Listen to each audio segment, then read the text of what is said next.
कहानी शुरू होती है तो हम एक बहुत फेमस फिल्म एक्टर को देखते हैं जिसका नाम क्रिस होता है।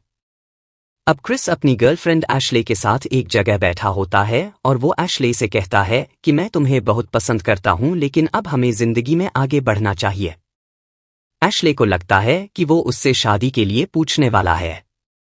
इसी समय हमें एक ट्रैफिक में फंसी लड़की जरा दिखाई जाती है जो क्रिस की असिस्टेंट होती है और वो क्रिस के पास ही जा रही होती है।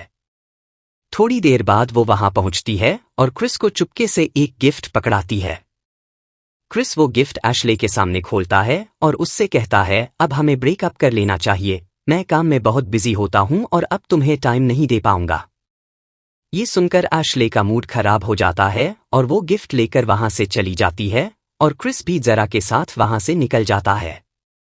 क्रिस जरा से कहता है कि तुम बहुत लेट हो गई थी, लगता है तुम्हें जॉब से निकालना होगा। तो जरा कहती है, हाँ मुझे भी ऐसा ही लगता है, मतलब वो भी इस जॉब से इतनी खुश नहीं थी। फिर क्रिस जरा को अपनी नई मूवी के लिए कोई अच्छा राइटर ढूंढने को कहता है, क्योंकि उसे कोई भी अच्छा राइटर मिल नहीं रहा होता। साथ ही वो एशले के घर जाकर अपना कुछ सामान और अंडरवियर लाने को कहता है। इस पर जरा कहती है कि मैं ये सब अजीब काम नहीं करना चाहती। तो क्रिस उसे बताता है कि लोग उसके अंडरवियर तक खरीदना चाहते हैं। इसके बाद हमें जरा की दादी दिखाई जाती है और वहां उसकी मॉम भी आती है जिसका नाम ब्रुक था। वो एक राइटर होती है और वो जरा की दादी से कहती है कि मुझे पता नहीं क्यों अब कुछ भी अच्छा नहीं लिख पाती। तो दादी कहती है कि तुम एक अच्छी राइटर होने के साथ साथ एक अच्छी माँ भी हो।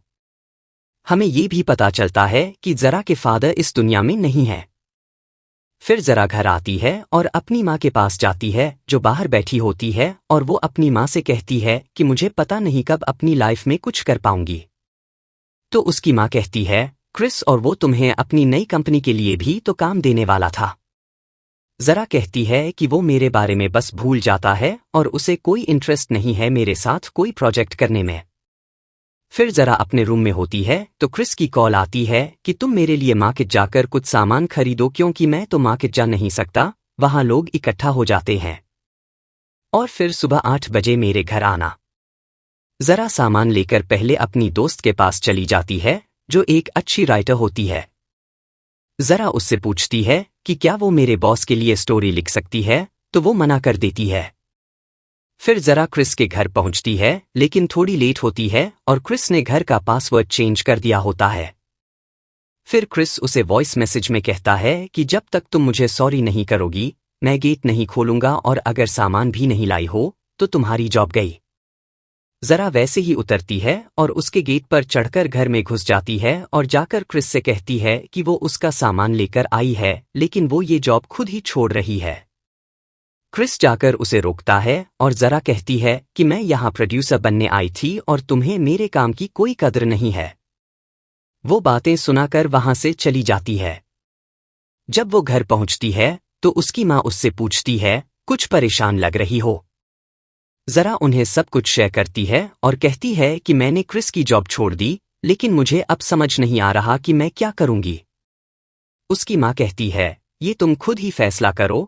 दूसरी तरफ हमें क्रिस का सीन दिखाया जाता है जिसे कुछ समझ नहीं आ रहा होता कि अपना सारा काम कैसे संभालना है। थोड़ी देर सोचकर वो जरा से मिलने उसके घर आ जाता है और बेल देता है। जब कोई रिस्पॉन्स नहीं आता तो घर के अंदर चला जाता है। उसकी माँ सफाई कर रही होती है और वो बाहर किसी को देखकर समझती है कि कोई चोर घुस आया है। फिर वो कोई चीज उठाकर उसे मारने आती है लेकिन सामने क्रिस होता है।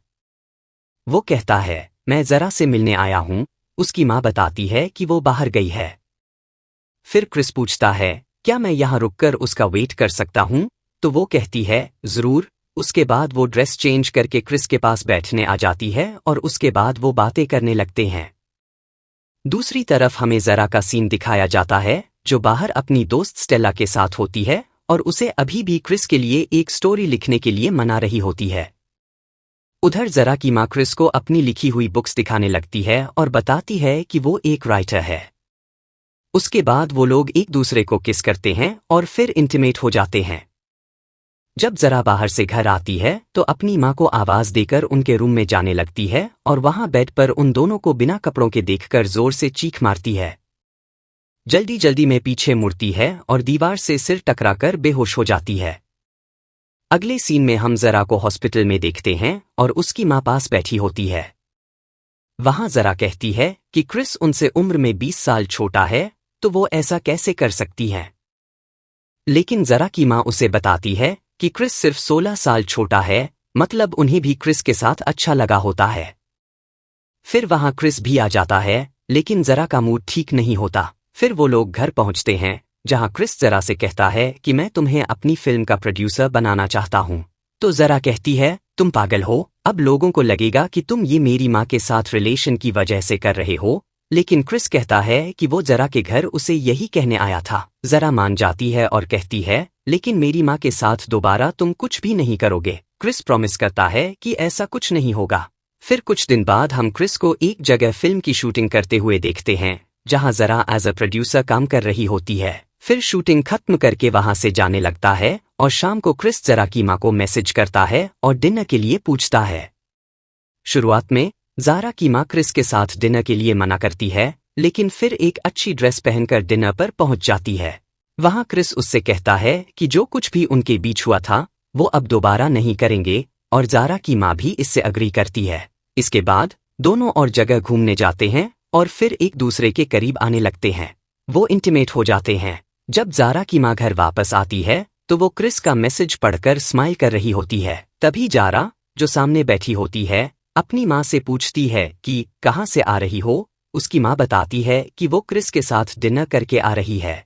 जारा फिर पूछती है, सिर्फ डिनर ही किया था या कुछ और भी हुआ है तुम दोनों के बीच? उसकी माँ जारा से झूठ बोलती है कि कुछ नहीं हुआ और कहती है कि क्रिस एक अच्छा इंसान है, तुम उसे गलत समझती हो।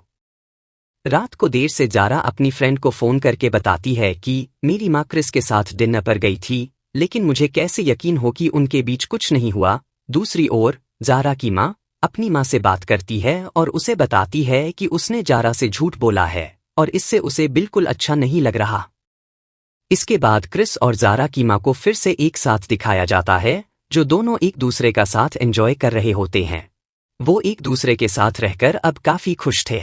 फिर हमें फिल्म की शूटिंग का सीन दिखाया जाता है, जहां क्रिस अच्छे से परफॉर्म नहीं कर पा रहा होता और डायरेक्टर उसे समझाने लगती है। उसी दौरान जारा अपनी फ्रेंड के साथ होती है और उसकी माँ जल्दी में कोई बहाना बनाकर कहीं बाहर चली जाती है। अब जारा अपनी फ्रेंड को बताती है कि क्रिस ने अपनी मूवी के लिए नया राइटर ढूंढ लिया है और मुझे बताया तक नहीं। फिर वो अपनी माँ के कमरे में जाती है, जहां उसे पता चलता है कि वो नया राइटर और कोई नहीं बल्कि उसकी माँ है। इस बात से जारा को बहुत बुरा लगता है। अगले दिन जारा अपनी फ्रेंड के साथ क्रिस की पार्टी में जाती है, जहां वो अपनी माँ से कहती है, आपने मुझसे झूठ बोला। उसकी माँ कहती है, मैं तुम्हें सब बताने ही वाली थी। लेकिन जारा कहती है, मैं राइटर के लिए अपनी फ्रेंड से बात कर रही थी, लेकिन क्रिस ने आपको राइटर बना दिया और मुझे किसी भी बात का पता नहीं चला। आपने और क्रिस ने सब मुझसे छुपाया। फिर जारा की माँ क्रिस की तुलना उसके पिता से करती है, जिससे जारा को और भी बुरा लगता है और वो कहती है, ये सब बंद करो, नहीं तो मैं घर छोड़कर चली जाऊंगी। उसकी माँ के मुंह से निकल जाता है, तुम घर आई ही क्यों? इस पर जारा बहुत हर्ट हो जाती है और घर छोड़कर अपनी फ्रेंड के साथ रहने लगती है। फिर जारा सोचती है कि क्रिस और उसकी माँ ने मिलकर उसे धोखा दिया। जारा की माँ फिर जारा की दादी के घर क्रिसमस मनाने जाती है, जहां जारा भी आने वाली होती है। जारा की दादी उसकी माँ से कहती है कि तुम क्रिस को यहाँ बुला लो, लेकिन जारा की माँ कहती है, इससे जारा को बहुत बुरा लगेगा। तो दादी कहती है, कुछ नहीं होगा, तुम बुला लो। इसके बाद जारा भी वहां क्रिसमस मनाने पहुंच जाती है और अपनी दादी से बात करती है। माँ ने क्रिस की तुलना पापा से कर दी, तो दादी समझाती है, वो तुम्हारी माँ होने के साथ साथ एक औरत भी है और खुश रहने का पूरा हक है। तुम्हारे पापा की डेथ को 11 साल हो गए और उस समय से तुम्हारी माँ ने सिर्फ तुम्हें ही प्यार किया है। फिर जारा देखती है कि वहां क्रिस भी आ गया है। उसकी दादी बताती है कि मैंने ही उसे यहाँ बुलाया है और अब तुम अपनी माँ की खुशी के लिए कुछ मत कहना। इसके बाद वो लोग खुशी से डिनर करते हुए दिखाए जाते हैं और जारा भी अपनी माँ को क्रिस के साथ बहुत खुश देखती है। फिर वो दोनों सास बहू क्रिस के बारे में बातें करने लगती हैं। जारा की माँ बताती है कि उसका अपने पति के साथ रिश्ता बिल्कुल भी ठीक नहीं था। अगले दिन जारा क्रिस की गाड़ी से कुछ सामान निकाल रही होती है। उसका बैग थोड़ा खुला होता है, तो जारा वहीं इयररिंग्स वाला गिफ्ट देख लेती है। फिर वो क्रिस के पास जाकर उससे कहती है, तुम मेरी माँ से ब्रेकअप करने वाले थे और सबको धोखे में रख रहे हो। फिर वो अपनी माँ को बताती है कि जब भी क्रिस किसी लड़की से ब्रेकअप करता है तो वो उसे ये इयररिंग्स गिफ्ट करता है। फिर जारा अपनी माँ से पूछती है, क्या वो तुम्हें न्यूयॉर्क स्ट्रीट भी लेकर गया था? उसकी माँ को अब यकीन हो जाता है, क्योंकि वो बात सिर्फ उसकी माँ और क्रिस को पता थी। मतलब क्रिस हर लड़की के साथ एक ही रूटीन रखता था। अब उसकी माँ को भी यकीन आ जाता है और क्रिस बिना कुछ कहे वहां से चला जाता है। इसके बाद जारा अपनी फ्रेंड के पास जाती है और उसे बताने लगती है कि क्रिस ने मेरी माँ को भी धोखा देना था, लेकिन उसकी फ्रेंड उसे चुप रहने को कहती है क्योंकि वो अपसेट थी और उसका भी ब्रेकअप हो गया था। लेकिन जारा कहती है, तुम दोनों तो खुश थे। तो उसकी फ्रेंड बताती है, हम खुश नहीं थे। तुम सिर्फ अपनी बातें करती हो और मेरी तुमने कभी नहीं सुनी। तुम हमेशा ऐसे ही करती हो। अब मुझे कोई बात नहीं सुननी तुम्हारी। जारा अब रोते हुए वहां से चली जाती है। कुछ दिन बाद जारा अपनी फ्रेंड के पास आती है और साथ में वो न्यू ईयर सेलिब्रेट करती है। फिर जारा क्रिस से मिलने जाती है और वो भी बहुत उदास बैठा होता है। वहां वो जारा को बताता है, मैं तुम्हारी माँ से ब्रेकअप नहीं करना चाहता था, लेकिन मुझे लगता है कि मुझे प्यार करना नहीं आता और मैं सब गड़बड़ कर देता हूँ। इसलिए मैंने वो इयररिंग्स खरीदी थी, लेकिन उनके बारे में मैं भूल गया था। और न्यूयॉर्क स्ट्रीट में मैं उसे इसलिए ले गया था ताकि वहां कोई फोटोग्राफर उसे देख न सके। तो जारा उससे कहती है अब वो सब ठीक कर देगी और उसके साथ एक सुपरमार्केट में जाती है, जहां क्रिस बहुत हैरान होता है कि सब लोग उससे नॉर्मल बिहेव कर रहे होते हैं। थोड़ी देर बाद जारा की दादी उसकी माँ को लेकर वहां आती है। असल में ये सब उनका प्लान होता है, वो फिर से उन्हें मिलाना चाहते थे। फिर दादी जारा की माँ को अंदर कुछ लेने के लिए भेजती है और वहां क्रिस भी जारा की माँ को देखता है। फिर जारा उन्हें बताती है कि मैंने ही आप दोनों को यहाँ बुलाया है और मैं आप दोनों से माफी मांगती हूँ। मैंने आप दोनों के बीच बहुत इंटरफियर किया है। फिर जारा वहां से चली जाती है। क्रिस भी जारा की माँ को किस कर लेता है। जब जारा बाहर आती है तो एक लड़की उससे पूछती है, अंदर क्रिस है? तो वो कहती है, मैंने तो नहीं देखा, बस मेरी माँ और उनका बॉयफ्रेंड हैं। और फिर यही मूवी एंड हो जाती है।